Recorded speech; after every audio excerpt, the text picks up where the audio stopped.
Ayo, unsa inyong sudan diha mga higala? Magluto di ay ko og adobong sayote para sa amuang panihapon. Alas 3:30 pa sa hapon, sayo na nako giandam ang ako ang lutuonon para sa amuang panihapon. Uy, luto na day ang kanon kay alas 3 pa gilungag na nako.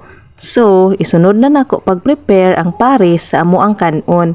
Unahon na to paglimpyo ang sayote kay kuti kay ni siya panitan. Ambot ba oy basta para nako kutihan kay ko ani niya panitan. Dili pod pwede bagaon nimo pagpanit kay wala na say mabilin.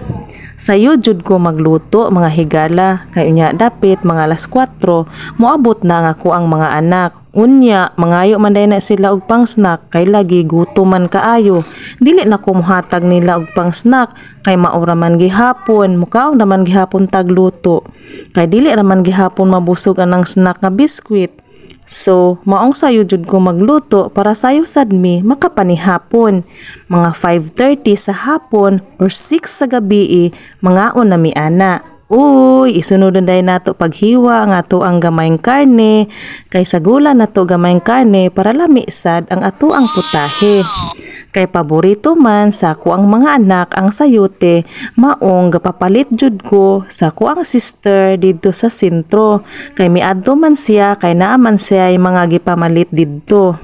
So, gipadala na lang nako ang ako para dili nako mamasahi pa. Para siya ra ang makagasto og pamasahe. Char, joke. Uy, luto na day nga to ang putahe. Ukba na nako ang kalaha. Chadadan, luto na. Gutom na kaayo mga higala. Gigutom na sad ako ang duha ka mga chikiting nga naghulat sa ako ang giluto. Bitaw, basta bitaw ka nang gigutom na kano, dagko na kayo ka og hungit. Ha, joke. Dali mga unta.